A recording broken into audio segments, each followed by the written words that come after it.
प्यारे विद्यार्थियों, आप सभी को मेरा नमस्कार। मैं डॉक्टर नेमीचंद कुमावत, सहायक आचार्य हिंदी विषय, राजकीय महाविद्यालय की आपके इस बी प्रथम वर्ष विषय हिंदी साहित्य के द्वितीय प्रश्न पत्र की आज के इस ऑनलाइन कक्षा में मैं आप सभी का स्वागत करता हूं। प्यारे विद्यार्थियों, आपके इस हिंदी साहित्य के इस प्रथम प्रश्न पत्र का जो पाठ्यक्रम है, जिसमें 40 अंकों का भाषा विज्ञान से जुड़ा हुआ पाठ्यक्रम, वो हमने पिछले ऑनलाइन कक्षाओं में पढ़ लिया है। साथ ही हिंदी साहित्य के इतिहास से जुड़ा हुआ जो पाठ्यक्रम 60 अंकों का है, जिसमें आदिकाल से संबंधित पाठ्य वस्तु को हम पिछली ऑनलाइन कक्षाओं में काफ़ी विस्तार से पढ़ चुके हैं। हमने भाषा विज्ञान को, आदिकाल को और अभी चल रहा भक्ति काल, इन सभी पाठ्य वस्तु को मॉडल आंसर के रूप में पढ़ा है। सभी के नोट्स मैंने तैयार किए और उनकी पीडीएफ बना करके आपके व्हाट्सएप ग्रुप में भी शेयर कर दी हैं, जहां से आप अपना ऑनलाइन अध्ययन जारी रख रहे हैं। साथ ही सभी ऑनलाइन कक्षाओं के जो वीडियोज़ तैयार हुए हैं, वो सभी हम कॉलेज के यूट्यूब चैनल पर हम अपलोड कर चुके हैं और इस चैनल पर विषयवार और कक्षावार प्लेलिस्टें तैयार की हुई है, जहाँ से आप आसानी से अपना अध्ययन जारी रख सकते हैं। बस एक चीज़ का ध्यान रखें, आप इन वीडियोज़ को लाइक ज़रूर करें और कॉलेज के इस यूट्यूब चैनल को आप सब्सक्राइब जरूर करें, ताकि महाविद्यालय में आपकी ऑनलाइन उपस्थिति सुनिश्चित हो सके। तो प्यारे विद्यार्थियों, हाल ही की जो पिछली ऑनलाइन कक्षाएं हुई थी, जिससे हम भक्तिकाल को पढ़ते आ रहे हैं, और अभी हाल ही की जो पिछली जस्ट ऑनलाइन कक्षा हुई थी, जिसमें हमने कृष्ण भक्ति काव्यधारा की प्रमुख प्रवृत्तियों पर हमने अध्ययन आरंभ किया था और हमने आरंभिक 2 प्रवृत्तियों पर हमने चर्चा कर ली थी, जैसे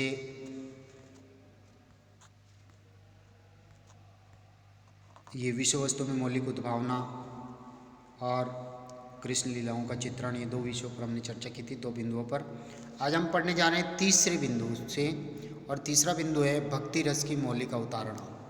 यानी भक्ति काल के इन कवियों ने पहले, जैसे कि भरत मुनि ने 8 ही रसों का उल्लेख किया है, और आचार्य भामे जी ने फिर शांत रस को 9वां रस माना, निर्वेद को उसका स्थायी भाव मानते हुए।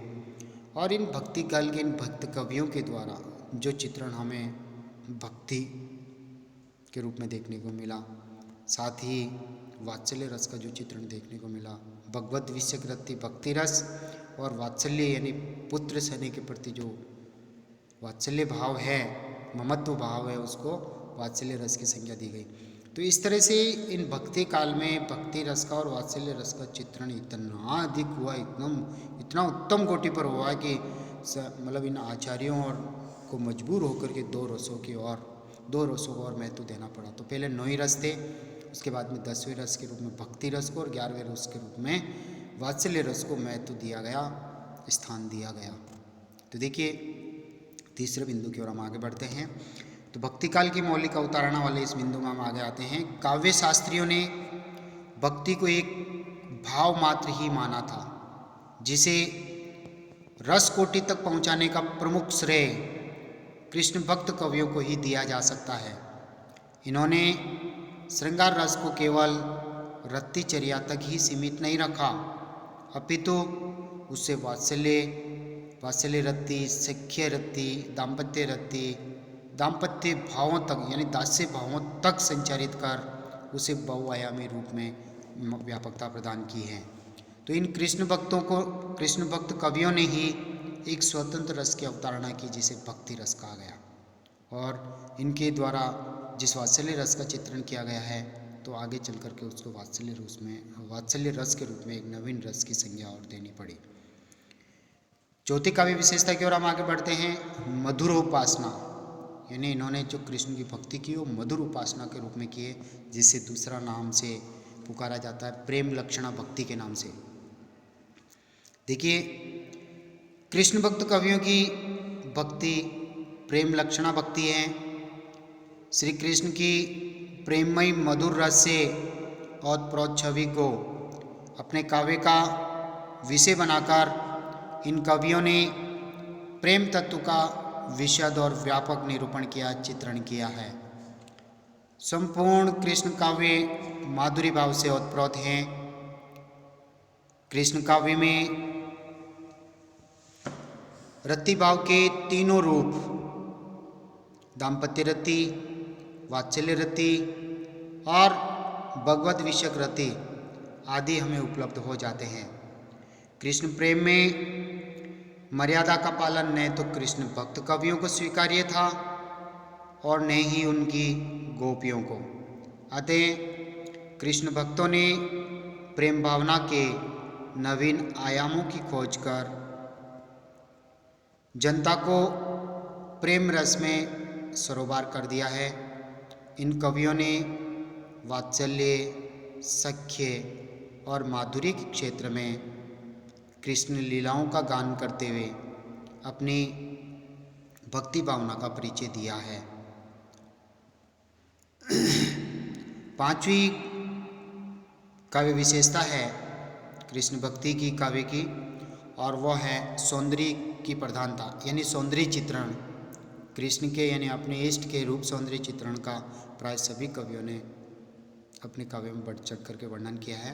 देखिए सौंदर्य चित्रण की प्रधानता। संपूर्ण कृष्ण काव्य प्रेम, सौंदर्य एवं श्रृंगार रस से ओतप्रोत हैं। मानव सौंदर्य, प्रकृति सौंदर्य एवं भाव सौंदर्य से परिपूर्ण कृष्ण काव्य जन जन के मन को अनुरंजित करने में पूर्ण समर्थ हैं। कवियों ने कृष्ण के बाल सौंदर्य की झांकी अंकित करने के साथ साथ ही राधा कृष्ण के किशोर सौंदर्य का भी बड़ा ही हृदयग्राही वर्णन अपनी रचनाओं में किया है, अपने पदों में किया है। उनकी इन प्रेरणे क्रीड़ाओं में अपूर्व, ये इनकी प्रेरणे क्रीड़ाएं अपूर्व सौंदर्य से युक्त हैं। यही नहीं, ब्रजभूमि की सुषमा का चित्रण यानी प्राकृतिक सुषमा का चित्रण, साथ ही राधा और कृष्ण की विहार स्थली, पावन यमुना का तट, वृंदावन, मधुबन, कुंज कुटीर आदि प्राकृतिक सौंदर्य चित्रण से संपूर्ण कृष्ण काव्य भरा पड़ा मिलता हमें। जैसे एक उदाहरण यहाँ पर, शोभित कर नवनीत लिए, गुटुरन चलत रेणु तनु मंडित, मुख दधि लेप किए। यानी शोभित कर कृष्ण बाल रूप में इस तरह से सुशोभित हो रहे हैं कि जिस तरह से हाथों में वो माखन लिए हुए हैं। गुटुरन चलत, घुटनों के बल वो चलते हैं। रेणु तनु मंडित, रेणु यानी मिट्टी, तनु यानी शरीर, और अपने पूरे शरीर को उन्होंने मिट्टी से सिक्त कर रखा है। मुख दधि लेप किए, और अपने मुख पर उन्होंने मक्खन का, दही का लेपन कर रखा है। तो ये कृष्ण का सौंदर्य चित्रण यहाँ पर सामने आया। इसी तरह से छठे बिंदु की ओर हम आगे बढ़ते हैं।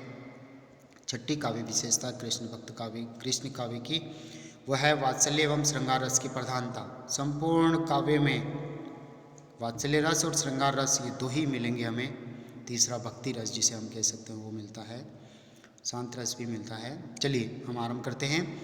संपूर्ण कृष्ण काव्य श्री कृष्ण की बाल लीलाओं और प्रेरणे लीलाओं से भरा पड़ा है, जिसमें वात्सल्य एवं श्रृंगार रस की प्रधानता में देखने को मिलती है। सूरदास वात्सल्य रस के सम्राट कहे जाते हैं, क्योंकि इन्होंने बाल मनोभावों का ऐसा हृदयग्राही और सुंदर चित्रण किया है जो अन्यत्र हमें दुर्लभ होता है, यानी कहीं दिखाई नहीं पड़ता। इसी को लक्षित करते हुए आचार्य हजारी प्रसाद द्विवेदी जी ने लिखा है, बाल कृष्ण की चेष्टाओं के चित्रण में, बाल कृष्ण की चेष्टाओं के चित्रण में कवि ने कमाल की होशियारी और सूक्ष्म निरीक्षण शक्ति का परिचय दिया है। न उसे शब्दों की कमी होती है, और न ही अलंकार की, न भावों की और न भाषा की। यानी किसी चीज़ की कोई कमी नहीं है। शब्द, अलंकार, भाव और भाषा कहीं भी उनके लिए कम नहीं पड़ती है। जैसे उदाहरण के रूप में, मैया मैं नहीं माखन खायो, यानी हे माता मैंने माखन नहीं खाया है। जब कृष्ण के ऊपर आरोप लगा करके उनको जब पकड़ा जाता है तब, तथा मैया कबई बढ़ेगी मोई चोटी, हे मैया कब मेरी चोटी बढ़ेगी, कब से मुझे दूध पीते हुए हो गया, आज तक ये नहीं बढ़ी। तूने तो ये कहा था कि तू जितना दूध पिएगा तेरी चोटी उतनी बढ़ेगी, लेकिन आज तक नहीं बढ़ी। तो ऐसे वात्सल्य रस से जुड़े हुए ऐसे स्वाभाविक वर्णन, स्वाभाविक आकांक्षाएं, स्वाभाविक बच्चे की जिज्ञासाएं, जिनकी छोटी छोटी हरकतों पर, छोटी छोटी चेष्टाओं पर इन कवियों की दृष्टि गई और उन्होंने अपने काव्य में उकेर डाला। तो जैसे पदों का माधुर्य सूर के वात्सल्य वर्णन की विशेषताओं से ओतप्रोत हैं, हर छोटी छोटी चेष्टाओं को उजागर करने में सूर काव्य, कृष्ण काव्य पूर्ण समर्थ हैं। बाल लीला, बालहट, माखन चोरी, गोचारण आदि बाल सुलभ मनोवर्तियों का सूरदास जी ने सुंदर चित्रण किया है। जैसे एक और उदाहरण देखिए, मैया मैंने चराऊं गाय, हे माता मैं गाय नहीं चराऊंगा। और वो कारण स्पष्ट करते हैं, शीघ्र ग्वाल गिरावत मोसो, सारे ग्वाले मेरे से गाय गिरवाते हैं। मेरे पाँव पिराई, और इस परिश्रम के कारण, बार बार गायों के पीछे चलने के कारण मेरे पाँवों में पीड़ा हो रही है, इसलिए अब मैं गायों को नहीं चराऊंगा। दूसरा एक उदाहरण देखिए, मैया मोई दाऊ बहुत खिजायो, हे माता दाऊ ने यानी बलदाऊ ने, बड़े भैया ने मुझे बहुत सताया है, बहुत गुस्सा दिलाया है। मोको केत मोल को लिनो, मुझे तो वो बार बार यही कहता रहता है कि तुझे तो मोल खरीदा गया है, कुछ ले दे करके। तू जसुमती कब जायो, अर्थात तू माँ यशोदा के पेट से कब तूने जन्म लिया। माँ यशोदा तक के पेट से तो मैंने जन्म पाया है, और यदि तू माँ यशोदा के पेट से जन्म लेता तो तू इतना सांवला क्यों होता। माँ यशोदा तो गौरवर्ण वाली है, तू इतना सांवला कैसे हो गया। तो इस तरह से कह करके उनको, कृष्ण को सारे ग्वाले चिढ़ाते हैं। एक उदाहरण और देखिए वियोग वात्सल्य का, संदेशो देव की सो कहियो, हो तो धाई तियारे सूत की दया करती रहियो। अर्थात माँ यशोदा अपना संदेश देवकी से भेजना चाह रही है, देवकी के पास भेजना चाह रही है कि मैं तो तुम्हारे पुत्र की एक धाई हूँ, पालक पोषक माता हूँ। तो धाई तियारे सूत की दया करती रहियो, अर्थात फिर भी आप अपने इस पुत्र पर दया करते रहना, क्योंकि मैं तो एक पालक पोषक माता हूँ, फिर भी मेरे से बार बार ये कहे भी नहीं रहा जाता है। दया करते रहना, जो ये माँ सोई देते रहना। तो प्यारे विद्यार्थियों, कृष्ण काव्य में श्रृंगार के संयोग और वियोग दोनों पक्षों का सुंदर चित्रण हुआ है।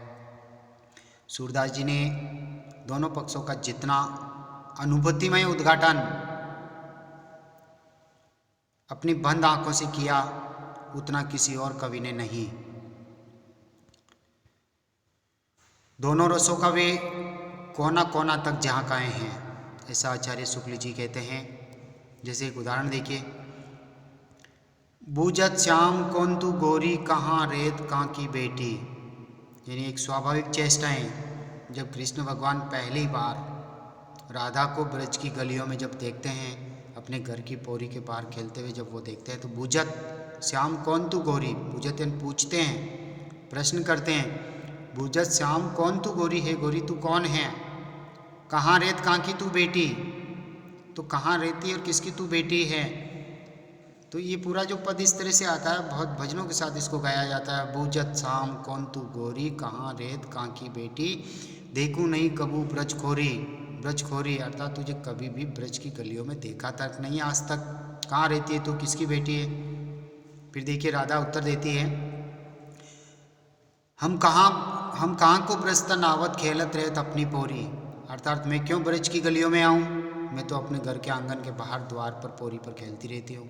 तो बूझत श्याम कौन तू गोरी, कहाँ रेत कां की बेटी, देखूं नहीं कबू ब्रज खोरी, कहाँ को हम ब्रजतन आवत खेलत रहत अपनी पोरी, सुनत रहत श्रवणन नंद ढोटा, करत रहत माखन दधी चोरी, तेरो हम कहाँ चोरी ले, संग मिलो खेलन चलो जोरी।